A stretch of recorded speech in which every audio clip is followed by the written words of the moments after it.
So hello guys, welcome back again to my vlog. So for today's video nga mga kabosing, ang pag-uusapan natin ngayon ay ang swimsuit competition ng Miss Grand 2020 Miss Grand International 2024 na kung saan may napili na akong top 21. Yan ang ating aalamin mga kabosing. So intro muna tayo.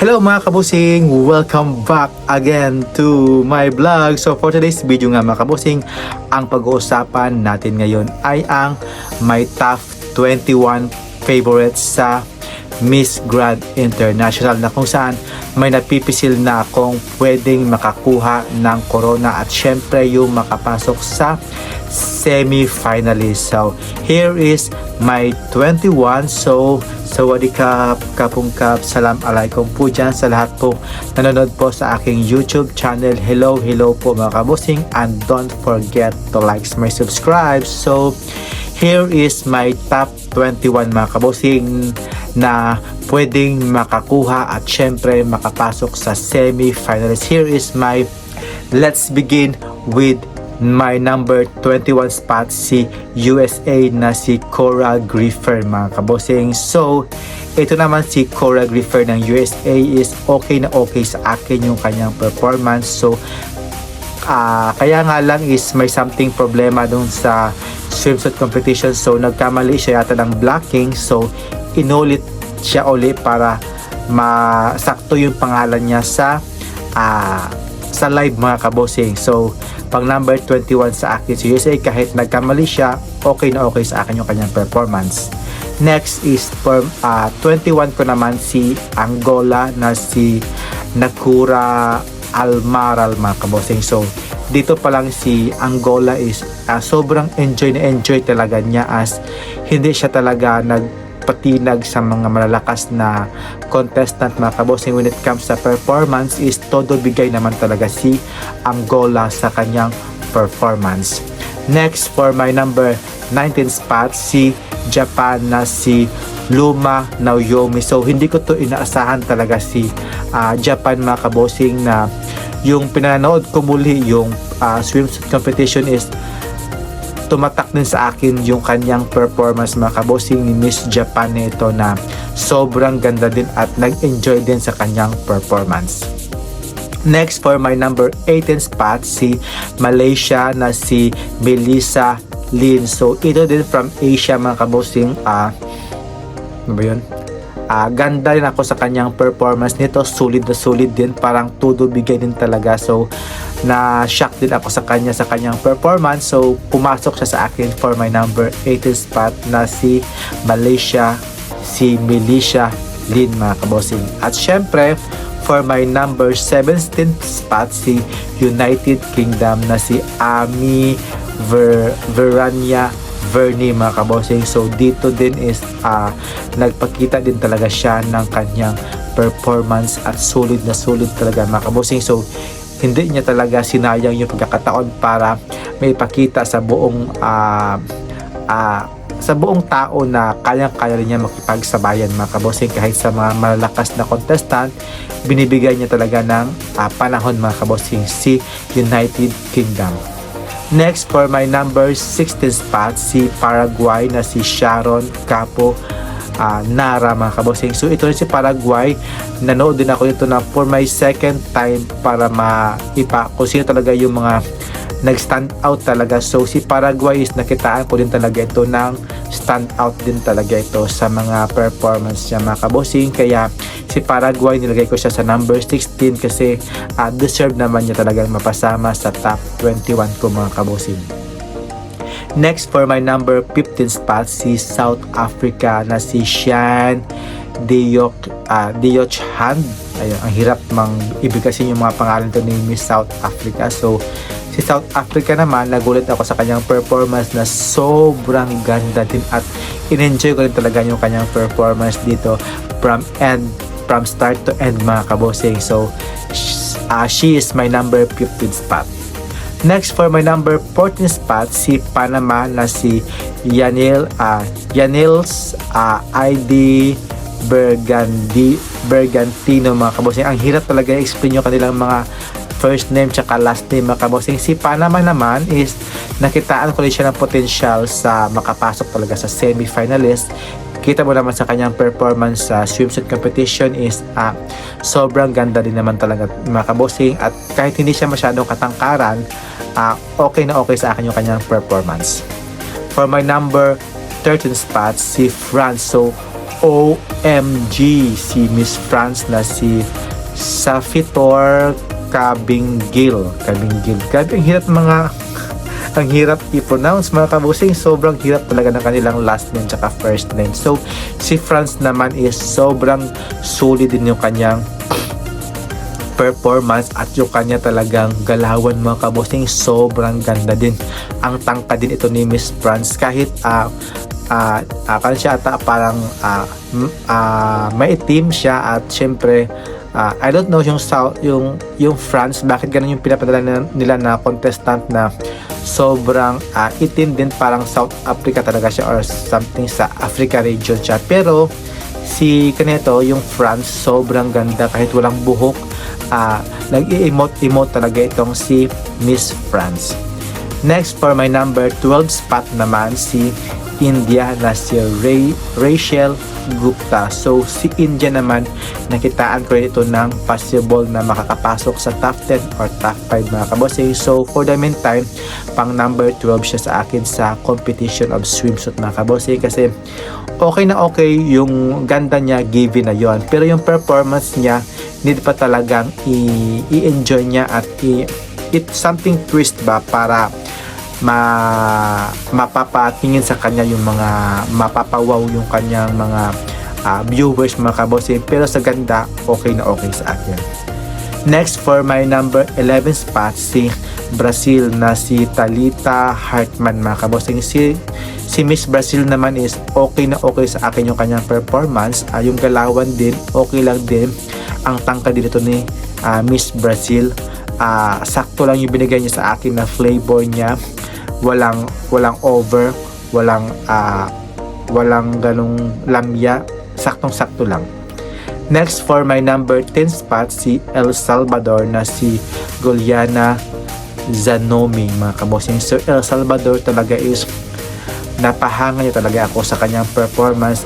Bukod sa performance niya, maganda rin talaga si Miss El Salvador mga kabosing. Tingnan nyo sa kanyang pasarela, talaga is sobrang nag-complement yung kanyang beauty at yung kanyang galawan mga kabosing. And now for my number 9 spot, si Colombia na si Maria Angelica Valero. Yung si Colombia talaga, no, sobrang ganda niya talaga mga kabosing sa videos, sa camera angles. Ang ganda ng kanyang banat ng buhok, perfect na perfect yung kanyang katawan. Yun nga lang is hindi pa niya masyadong ginalawan at yung parang mapapainda ka talaga sa kanyang galawan. So si Colombia is saktong-sakto lang talaga, walang labis, walang kulang. Next, for my number 8 spot, si Puerto Rico na si Marian Angie Alicia. So ito naman grabe yung mga Latinas talaga, no, gumagawa talaga siya ng ingay, yung mga galawan talagang pang Latin talaga mga kabosing, na hindi mo talaga matatawaran yung ka-excited talaga nilang maglakad, at yung performance talaga is todo bigay talaga si Puerto Rico. Next, for my number 7 spot, si Myanmar. So si Myanmar mga kabosing, nilagay ko siya sa number 7 spot na si Tai Su Nien. So sobrang ganda dito mga kabosing, kaya lang kasi hindi siya masyadong katangkaran, dinaan niya lang sa mga voters, sa mga votings at sa mga fan page mga kabosing, kaya nilagay ko siya sa number 7 spot, si Myanmar. Ganda, okay naman yung kanyang performance, not so, pero may nakitaan ako talaga na awkwardness sa kanyang galawan na hindi masyadong pulido, pero ganda, andyan na. Next, for my number 6 spot, si Spain na si Susana Medina. So ito naman si Susana Medina ng Spain. Ang ganda niya mga kabosing, swabe talaga yung kanyang ganda, at hindi mo talaga siya, parang may hambay mo talaga siya sa previous winner na si yung from Mexico, yun mga kabosing, magkahawig sila masyado. At yung kanyang performance din, okay naman sa akin.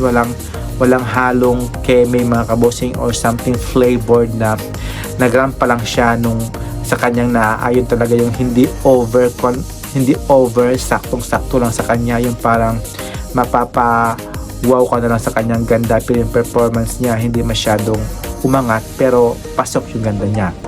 Yan. Next, for my number 5 spot, si Dominican Republic na si Maria Felix, na ito pa lang is kahit hindi siya katangkaran talaga mga kabosing, is ka talaga sa kanyang galawan din kanina. Yung parang may pa-stop ka tapos may pakaganon ka siya. Parang ang ganda talaga ng kanyang performance din. Mapapa-enjoy ka rin talaga sa kanyang performance. At sa ganda din, okay naman sa akin yung kanyang ganda. Given na din yung mga Latinas, sobrang ganda din talaga mga kabosing.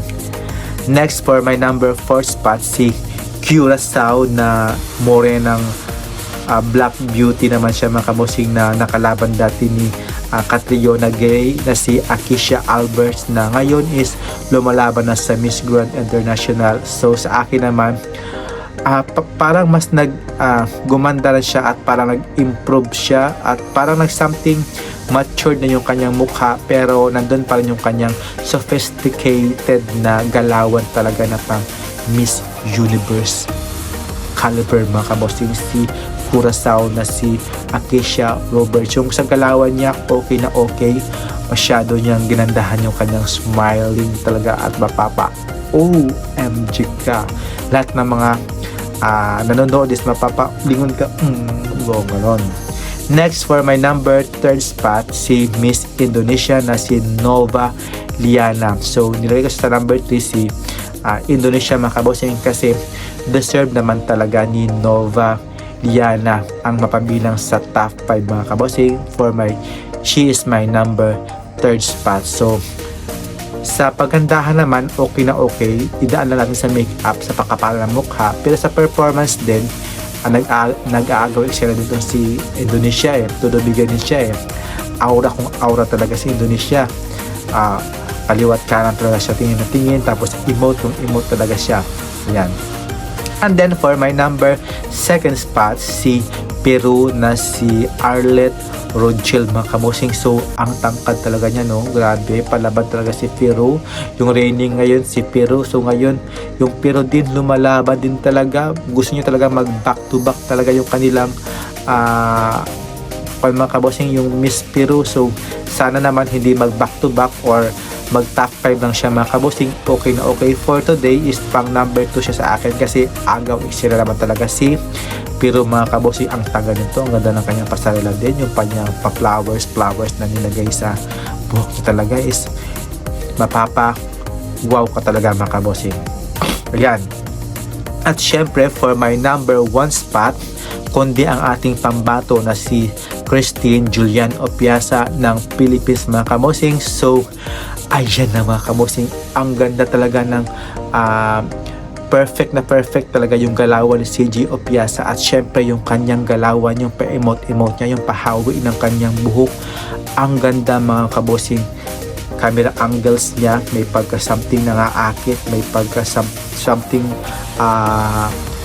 may pa-sayo siya pa sa doon, may pa cha ayun, tapos sabay ikot post, ayun mga kabosing. So doon talaga ako namangha sa kanyang performance ni CJ Opiasa, na pulido, hindi talaga siya nagpatinag at sobrang straight din talaga ng kanyang galawan mga kabosing. Walang labis, walang kulang, kaya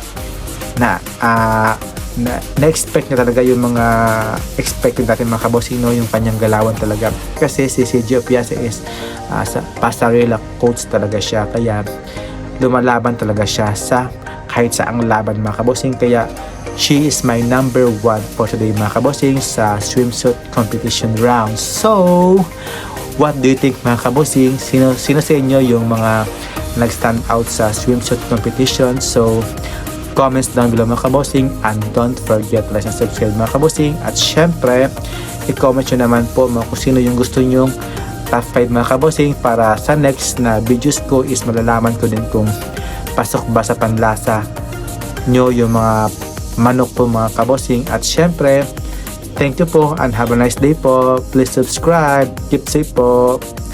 Bye bye.